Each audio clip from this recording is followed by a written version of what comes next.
হুজুর আমাদের সতর কতটুকু? ওই যে আমাদের সতর কতটুকু? তাহলে সতর আপনারা কতটুকু? কথা বলেন। হ্যাঁ, আরে সবাই কোন একটা কোন আসলে আপনি বলতেছি কি আমাদের সতর কি হুজুর এই গামছা গায়ে দিয়ে নামাজ পড়বেন আপনি? এই কেতন বাইরে থেকে পেড়া বাইরে থেকে প্যার বাইরে থেকে পিঠ বাইরে থেকে এটা কি সতর? এই কাম তো করেন।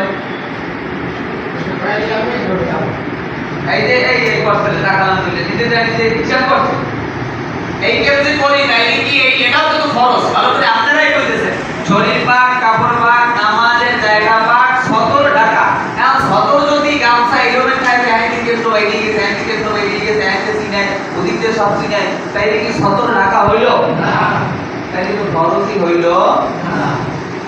বাহিরে যে সাতটা ফরজ এই ফরজের ভিতরে এটাও একটা ফরজ যে সতর ঢাকা। কি ঢাকা? সতর ঢাকা। আবার সতর ঢাকা আপনি শুধু গেঞ্জি দিয়ে পড়লেন এদিকে এগুলো বাহিরে এগুলো বাহিরে হইল না। হ্যাঁ, এক কথা হইল নামাজের সতর হইল পুরা শরীর, পুরা সব কিছু ঢাকা থাকতে হবে।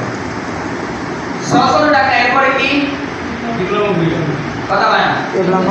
কিবলামুখী হওয়া এটা আমরা জানি। আমাদের কিবলা কি ওদিকে পশ্চিম দিকে কিবলামুখী হওয়া। এরপর আরেকটা নামাজ করা। হ্যাঁ, ওয়াক্ত মতো নামাজ করা। চেঞ্জ করা ফরজ না। ওয়াক্ত মতো নামাজ করা। নামাজ পড়া। কারণ ওয়াক্ত মতো কি নামাজটা আপনি আমি পড়ি।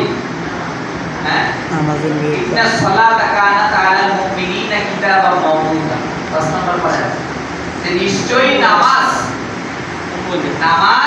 বান্দা আদিষ্ট হইল নির্দিষ্ট সময়ে আউয়াল ওয়াক্তে সেটা নামাজটা আদায় করে দেয়। নামাজ আপনি আমি মাগরিবের নামাজটা কি কোন সময় পড়ি? এককালে মাগরিবের আগে। আবার এরকমের হয় যে জোহরের নামাজটা পড়ি আবার আসরের আগে আগে করব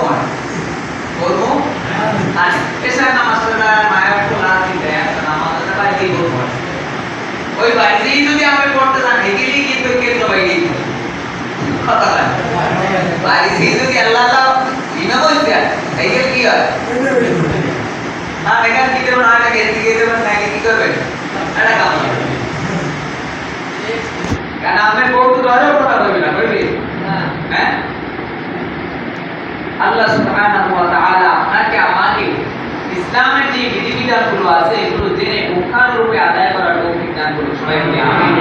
তাহলে আমাদের বাইরে সাতটা ফরজ সবকে আমরা বললাম হুজুর ধারাবাহিকভাবে আমাদেরকে শিখিয়ে বা আজকে শুনলাম যে প্রতি মাসে নাকি প্রতি মাসে নিয়ত করছে। আল্লাহ নিয়ত কবুল করুক আপনাদের। সবাই বলি আমিন।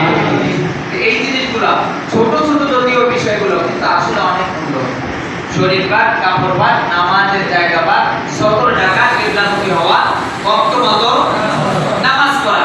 এর ভিতরে আরেকটা আছে নামাজের নিয়ত করা। নামাজের সাথে রেডি করেছে। নামাজের নিয়তটা কি? নিয়তটা বলো নিয়তটা হইয়ে যায় অলরেডি। নিয়তটা হইয়ে যায়। আলাদা ভাবে যে করতে হবে এরকমের না, কিন্তু করলে যে আবার গুনাহ হবে এরকমেরও না। হ্যাঁ, করা উত্তম। ওয়াক্ত মতো নামাজ পড়া, নামাজের নিয়ত করা। আমরা মসজিদে যদি ইশা নামাজের আগে আসি কি জন্য আসি? নামাজ পড়তে। তো এই নিয়তটা করা, এই যে সাতটা জিনিস আমরা আজকে পরস্পরে আলোচনা করলাম। আল্লাহ সুবহানাহু ওয়া তাআলা আমি সহ সকলকে এই সাতটা বিষয়ের মধ্যে পরিপূর্ণ